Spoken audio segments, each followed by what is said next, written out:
میں امید کرتا ہوں آپ لوگ خیریت سے ہوں گے اور سب اچھے ہوں گے۔ تو آج میں ایک ویڈیو لے کے آ چکا ہوں جو جس ٹاپک اسلامک ٹاپک پہ ہی ویڈیو میں بناتا ہوں، آپ لوگ کو تو معلوم ہے خیر۔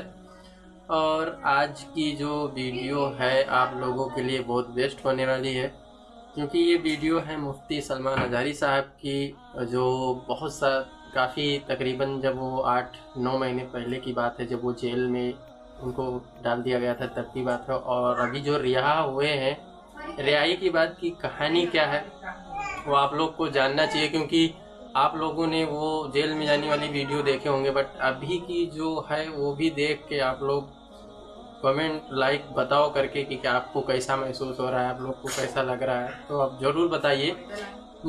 جیل میں جانے کے بعد میں کیا ہوا تھا مفتی صاحب کے ساتھ، وہ بھی ہم آپ کو دکھائیں گے بازو میں ویڈیو میں، تو آپ لوگ سنیں گے مفتی صاحب کو۔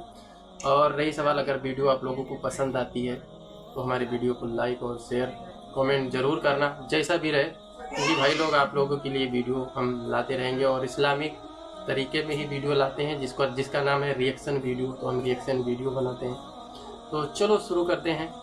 جیل میں کیا ہوا مفتی سلمان اظہری صاحب کے ساتھ، ان کی زبانی سنتے ہیں، تو دیکھو ویڈیو۔ عزیزان گرامی وقار، میں یہ چاہتا ہوں جہاں پر آ کر ہم رکے تھے وہیں سے ہم پھر آگے بڑھتے ہیں۔ ہم رکے تھے کہاں آ کر؟ کچھ دیر کی خاموشی ہے، اس کے بعد ہم آگے بڑھتے ہیں، اس لیے کہ مجھے کوئی شعر اب یاد کرانے کی ضرورت نہیں، اور نہ ہی کسی کے سامنے کچھ بولنے کی ضرورت ہے۔ حالات تو ایسے تھے کہ جو نان مسلم تھے وہ بھی ہمیں جیل میں دیکھ کر یہی کہتے تھے کہ آپ ہی نے کہا ہے یہ فلاں بات۔ ہم نے کہا اللہ تبارک و تعالیٰ نے تم کو بھی یاد کرا دیا۔ میرے عزیزو، ستیزہ کار رہا ہے ازل سے تا امروز، شرار بو لہبی سے چراغ مصطفی بھی۔ یہ آج کل کے معاملات نہیں، ابتدا سے حق اور باطل کے معرکے ہوتے رہے، لیکن ایک بات میں آپ سب کو بتانا چاہتا ہوں، مظفر کو مقید نہ سمجھ اے سیاد۔ سیدنا مظفر حسین کچھوچھوی رحمت اللہ تعالی علیہ جیل گئے تھے، قید میں تھے، تب انہوں نے یہ شعر کہا تھا کہ مظفر کو مقید نہ سمجھ اے سیاد، میری یہ اسیری بھی سنت آبائی ہے، میرے آبا و اجداد کی سنت ہے جس پر میں عمل کر کے آ رہا ہوں، میرے بزرگوں کی یہ سنت تھی۔ بہرحال جن کو جس راستے سے مجھے گزارنا تھا، لوگوں کے دلوں میں یہ ٹھنڈک تھی شاید کہ زبان بند کر کے چند دنوں کے لیے قید کر دیا جائے، مگر میرا عقیدہ یہ تھا کہ اللہ تبارک و تعالی جب تک چاہے کہ کوئی اس کے لیے پابندی نہیں لگا سکتا۔ وَإِن يَمْسَسْكَ اللَّهُ بِضُرٍّ فَلَا كَاشِفَ لَهُ إِلَّا هُوَ۔ رب تعالیٰ فرماتا ہے اگر اللہ تعالیٰ تمہیں کوئی مصیبت دے تو اس کے علاوہ کوئی ٹال نہیں سکتا۔ وَإِن يَمْسَسْكَ اللَّهُ بِخَيْرٍ فَلَا رَادَّ لِفَضْلِهِ، اور اللہ کسی کو بھلائی دے دے تو پھر اس کو روک بھی کوئی نہیں سکتا۔ مولا تبارک و تعالیٰ اگر کسی کو کوئی مقام عطا کر دے تو ہزاروں کیڑوں کے پھڑپڑانے سے وہ مقام ختم بھی نہیں ہو سکتا۔ اللہ تبارک و تعالیٰ جس کو بڑھانا چاہے اس کے لیے کوئی راستہ رکاوٹ نہیں بن سکتا، اس لیے کہ ہم نے تاریخ میں دیکھا ہے پیبند لگے کپڑے پہننے والے، پیروں میں چپل نہیں تھے، جن کے ناخن تک اکھڑ جاتے تھے، لیکن وہ جب چلتے تھے قیصر و کسریٰ بھی کانپتے تھے، جن کا ہی یہ نعرہ تھا ٹل نہ سکتے تھے جنگ میں اگر اڑ جاتے تھے، پاؤں شیروں کے بھی میدان سے اکھڑ جاتے تھے، حق سے سرکش ہوا کوئی تو بگڑ جاتے تھے، ارے تیغ کیا چیز ہے ہم توپ سے بھی لڑ جاتے تھے۔ یہ وہ صحابہ کرام اور اسلاف کرام، ان کا یہ معمول تھا، بظاہر ان کے پاس کوئی اسباب نہیں تھے لیکن اللہ کی مدد تھی، وہ پانی کی طرح بہتے ہوئے چلے گئے، نہ چٹانوں نے ان کا راستہ روکا، نہ دریاؤں نے ان کا راستہ روکا، وہ جس طرف سے جاتے تھے اللہ تعالیٰ ان کے لیے راستے بناتا تھا۔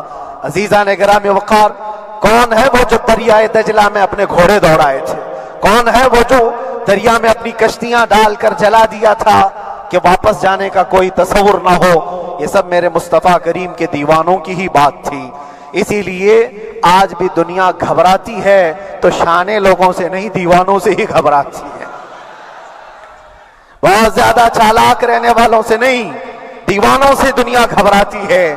اس لیے کہ دنیا کو پتا ہے، دنیا جانتی ہے کہ دیوانہ کہاں دیکھتا ہے کسی کو پتا نہیں۔ اور یہ اس دیوانے کی بات کر رہا ہوں جس کے لیے اللہ کے حبیب صلی اللہ تعالیٰ علیہ وسلم کی عزت و وقار سب سے اول ہے۔ عزیزان گرامی وقار، آج آپ کے سامنے حاضر آیا، یہ میرے استاد گرامی، مربی، استاذ الاساتذہ، برادر گرامی حضرت العلامہ مفتی زبیر احمد صاحب قبلہ ادام اللہ اقبالہ، جنہوں نے دن رات ایک کر دیے تھے۔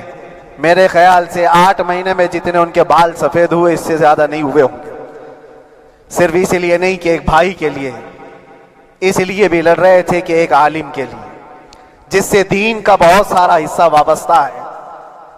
ان کی محنتیں رائگاں نہ گئیں۔ بہت سارے میرے احباب و اقربا، خاص طور پر مدن پورہ اور وکرولی سے، جنہوں نے اپنے گھر بار چھوڑ کر میرے لیے دوڑتے بھاگتے رہے، اللہ رب العزت اس بات کا شاہد ہے، ایک ایک دن اندر میں نے سب کے لیے دعائیں کی ہیں، اور ایسا نہیں کہ کوئی دن بھولا جاتا۔ اور باہر کی ہمیشہ یہ خبریں آتی رہتی ہیں کہ حالات کیسے کے کیسے ہوتے جا رہے ہیں۔ کبھی اگر گھبراہٹ اور بے چینی ہوتی تو میرے عزیزوں صرف ایک ہی بات ہمارے پاس تھی علاج کے لیے، ایک ہی علاج تھا۔ جب بے چینی بڑھ جاتی، اپنوں سے رابطہ نہیں ہو پاتا اور کسی کے خبر نہ پہنچتی، کھانے پینے کی تکلیفیں، رہنے سہنے کی مصیبتیں جب سر پر آتی تو ایک ہی علاج تھا، ان کے نثار کوئی کیسے ہی رنج میں ہو، ان کے نثار کوئی کیسے ہی رنج میں ہو، جب یاد آ گئے ہیں سب غم بھلا دیے ہیں، جب یاد آ گئے ہیں سب غم بھلا دیے ہیں۔ اس رسول محترم صلی اللہ تعالیٰ علیہ وسلم کا احسان عظیم ہے۔ بار بار مجھے یہ احساس ہوتا رہا، پوری دنیا اگر چھوڑ دے مگر یقین تھا آمنہ کا لال کبھی نہیں چھوڑے گا، اور چھوڑا بھی نہیں، اور چھوڑا بھی نہیں۔ ہر رات جو ہمارا معمول تھا، ہم نے جو دیکھا، ہماری پچھلی زندگی میں ہم نے اتنے عجائبات نہیں دیکھے ہوں گے جو 8 مہینے کے اندر ہم نے دیکھے۔